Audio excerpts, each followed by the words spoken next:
As we see the colder winter season setting in South Africa, we see the energy or electricity minister, that is Dr. Kgosientsho Ramokgopa, continuing with his updates on the energy action plan. So today we're coming to you live from Megawatt Park, this being Eskom's headquarters. The minister has given us an update in terms of where we find ourselves. Remember that the country finding itself with at least 71% of the energy availability factor coming from these power stations. But the minister today also giving us a sense of where we find ourselves in terms of the interventions and the stabilizing of the management there at Eskom. Today, he's invited also those heads of generations from the 9 provinces, Eskom power stations. They're here at Eskom Megawatt Park, also just to get a sense of the work that has been done under the Energy Action Plan and where the minister is going with this particular plan, looking at what has been happening over time at Eskom and load shedding, that we find ourselves today with day 54 of no load shedding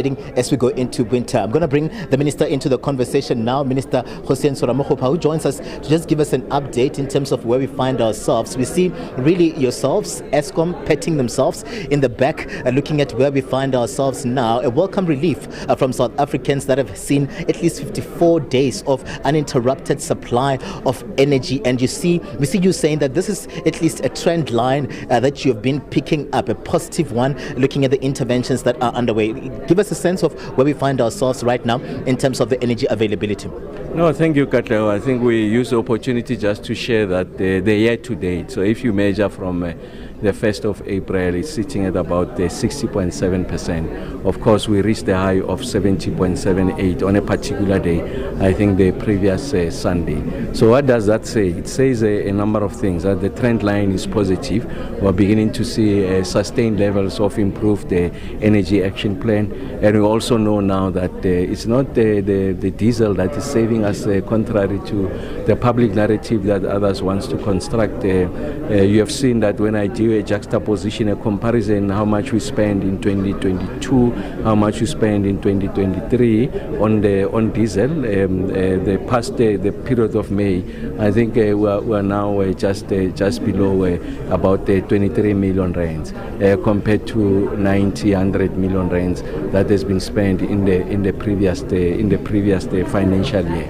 And we also are seeing that the contribution of rooftop solar solution by both households and industry is contributing to addressing the demand side issues. Because remember that the Energy Action Plan has got a number of elements, and one of those has to do with the aggressive rollout of solar rooftop panels by industry and households, and that's why the Minister of Finance has given them incentives so that we can reduce demand and people are more and more reliant on other sources of fuel. So that's part of the totality of the solutions that we are offering, and we're just giving a country an update that yes, we remain on track. The trend line is still looking positive, and I'm hopeful that we are going to reduce the number of losses. We are averaging about 11,000 megawatts compared to losses of about 17,000 megawatts in the comparable period last year. So we've been able to reclaim an additional 6,000 megawatts as a result of aggressive maintenance. So all of these things are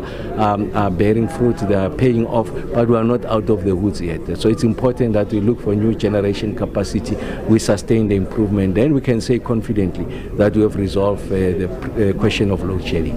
This particular update coming through at a time when we saw U.S. government being dealt a blow. You approached the courts in terms of an appeal here, whereby that exemption that has been brought about by various entities is concerned. We see you saying that it's back to the drawing board for you as government in terms of how then you're going to ensure that you keep up with that court order that would see you exempting some of these facilities, schools, public places, institutions, and the like. So give us a reaction as government. Where are we where that matter is concerned?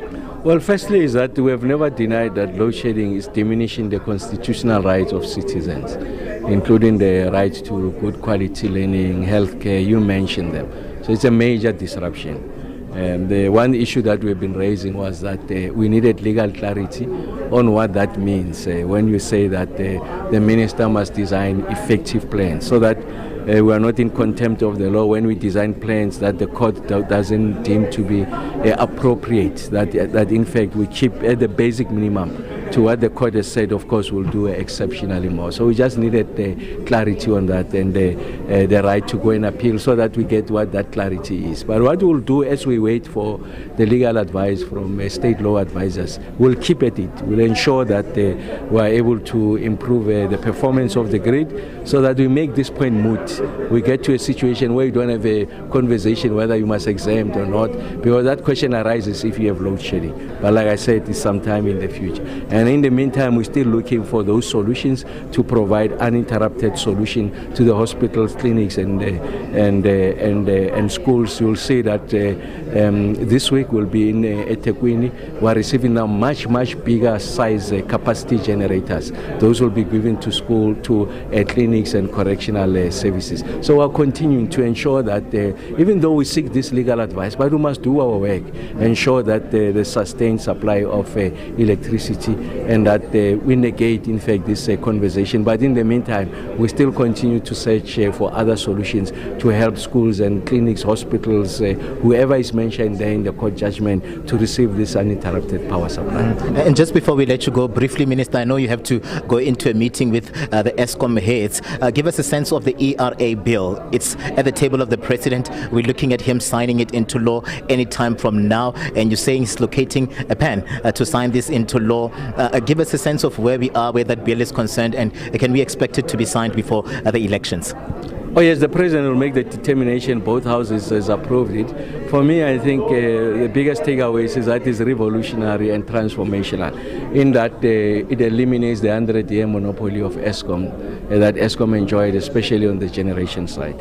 It's democratizing generation, and what that does is introduce multiple players with competition being introduced. It's going to achieve, amongst others, the following: greater levels of investment, because now there's regulatory and policy certainty once the President signs. Secondly, is that there's going to be greater technology adoption, because people competing in that space, they want to come in at the best price so that they are able to attract the off-takers. So there's going to be investment in technology leading to efficiencies, and hopefully you get to a situation where there's a semi-price war. And when there's that price war, because there are multiple players, then the benefits are the consumers will not see extraordinary increases in the tariff prices of electricity. So ultimately, the consumer is going to be the net beneficiary. And then you are strengthening generation capacity. You are de-risking just coming from one source. You are making available the opportunity for multiple sources. And in that way, you've de-risked the space. We are getting closer to conditions of energy sovereignty in the country. Thank you very much for your time. Minister of Electricity there, Dr. Kgosientsho Ramokgopa, giving us an update where the Energy Action Plan is concerned. He's going to be meeting with the management at Eskom. He's looking to ensure that they maintain this positive trend line, but you can hear him also giving us a sense of what to expect in the coming days. The outlook is positive, and they're expecting no load shedding as we go into the 7 days, but the Eskom management as well saying that they are working with the IEC to ensure minimal disruptions where load shedding is concerned on May 29th when we go to the elections. I'm Katlego, Legodi for SABC News at Eskom Megawatt Park in Stunning Hill.